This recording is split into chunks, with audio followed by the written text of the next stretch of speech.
Granny's, Abner. I believe that's our ring. I dog his Lum, I believe you're right. I'll see. Hello, jot 'em down, store.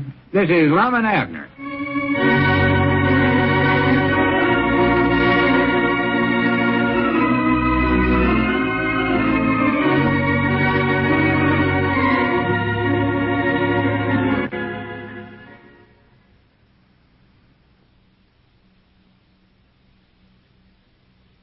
Now let's see what's going on down in Pine Ridge.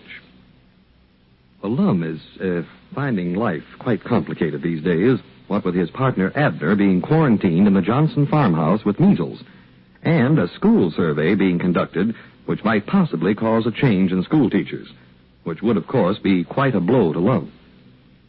As we look in on the little community today, we find Lum in the Jot-'em-Down store and library talking on the telephone to Abner. Listen. Yeah, but, Abner, I can't come out there and play checkers. I'm liable to get the measles. Well, I couldn't get in there no ways. The place is quarantined.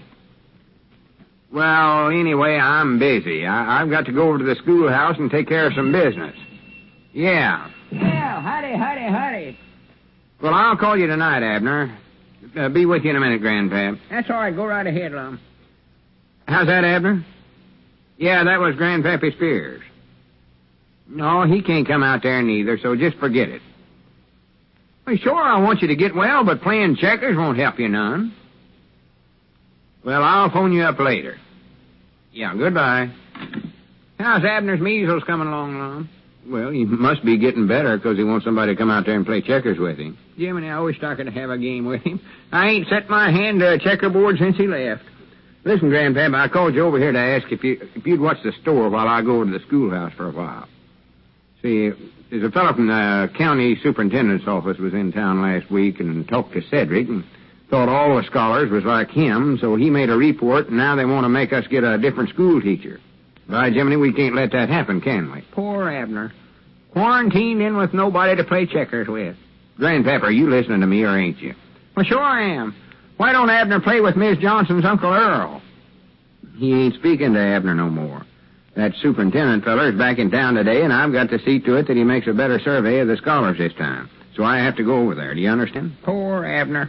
It's too bad Elizabeth don't play checkers, as long as she's quarantined in out there at the Johnson place. I don't think she's speaking to Abner, neither. She blames him from ruining their trip down to Texas. Oh, yeah.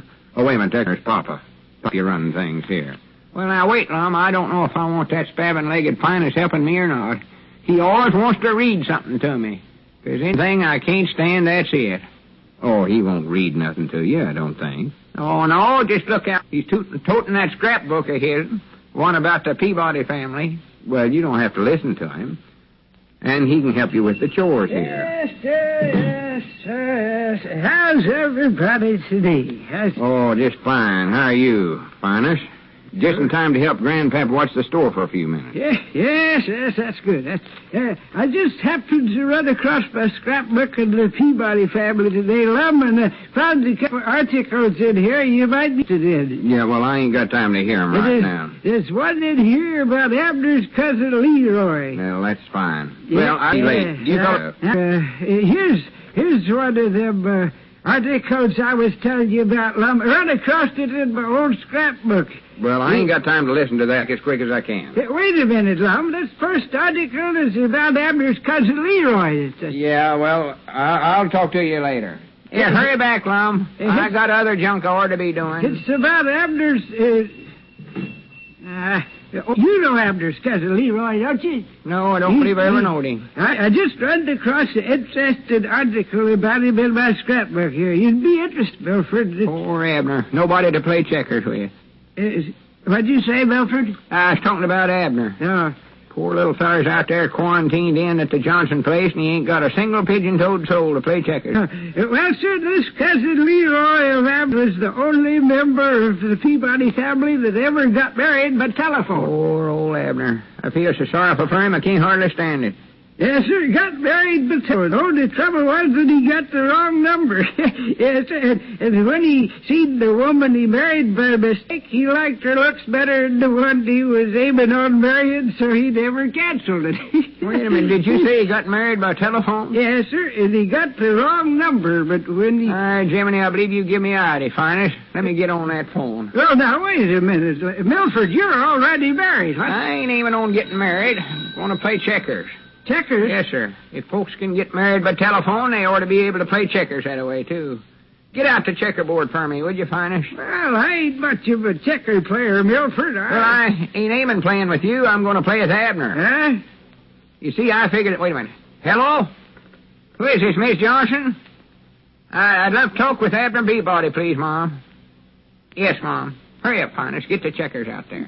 Milford, you must have heard me wrong. When I told you about Abner's cousin Leroy, I never said nothing about him playing checkers. Hello? Is that you, Abner? This is your old friend Milford. Grandpappy's here. How's the measles? Well, good. Listen, Abner, have you got a checkerboard? Oh, no, wait a minute. I can't come out there, but I've got ID. Now, you set up your checkerboard there, and I'll set this one up here, and we can play over the telephone. I better get article here and read it to him, I guess. Yeah, call me back quick as you're ready, Abner. All right, goodbye. Jiminy, I don't know why I never thought of this. I'll read you that article in just a minute here, Milford. Yeah, well, don't bother, finest. I'm going to be awful busy here in the next couple of hours or so. I'm sure that article is in here someplace. Here's an interesting one right here. It says, Mount ID Arcade, June 7, 1909. A big crowd of merrymakers attended the annual... Yeah, I know about that, and finest. You've read that to me 1,000 or 100 times. Let's see. Wonder if Abner's taking the red ones or the black ones. Yeah, this is an interesting, Milford. Mount ID Arkansas, June 7, 1909. A big crowd of merrymakers attended the annual Sunshine Mandolin and Boating Club last Saturday. Wait a second, finest. That's Abner calling. He must be all set. Just a minute. Hello, Abner. Well, I figured it'd be you. Yeah, you all set, huh? Well, which ones are you taking, the red ones or the black ones? Well, I sort of had you fixed for the black ones. No, I can change it. I can beat you with either color. Don't make no difference to me. No trouble at all. Lucas Puck, you won the fat man's race. Finest. I can't hear what Abner's saying. What's that now, Abner? Oh, yeah, sure, go ahead. You can be first. Yeah, sure, I'll hold the phone. Pie eating contest was won by Axton Biddle and... Finest, I ain't interested in that. Can't you see I'm busy here? Have you moved yet, Abner? Well, whereabouts? Second one from the left, huh? All right, just a second here. Let me study. Riddle Church won the sack race. Finest, I'm trying to concentrate. All right, Abner, I moved the same one you did. No, I mean one of my own men. Yeah, that's right.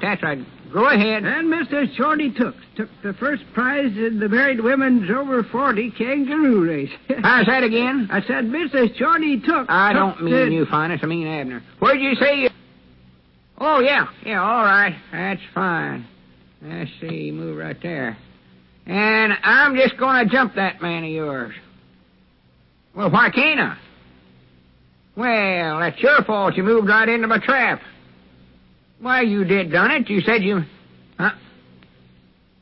You said you moved yours to the left, didn't you? Yes, you did. I heard you.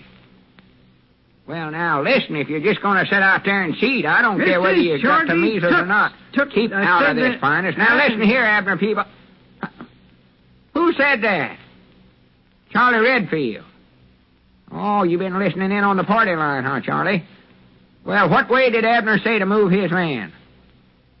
There. See there, Abner? Huh? Oh, hello, Tom. Abner said what? Here? You heard what Charlie said just now? Well, now, wait a minute, you two fellers. This game's twixt me and Abner. Don't y'all get in an argument in it. Well, wait a minute. Let me talk for a minute. How's that? Oh, well, I'm afraid you'll have to wait to order groceries, Mrs. Simpson. You see... Oh, for pity's sake, extend to the fight. Milford, this is an article here about Mrs. Tooks. I don't care if it is. I've got to get this thing settled first. Hello, Abner. Can you hear me? Who said that? Ezra. Ezra C. Strunks? Well, didn't you hear that varmint Abner tell me to move his man over? Ain't nobody listening to me. Well, I reckon nobody's listening to me neither. Might as well take my scrapbook and go back home. Wait a minute, Finer. Sit back down there. Half the town's on the party line arguing with which way Abner moved, and ain't nothing I can do till they get it settled. So it looks like I've just got a long wait here. Well, good. Here's the article you might be interested in, then. Mount saw June 7, 1909. A big crowd of merrymakers attended the annual picnic in the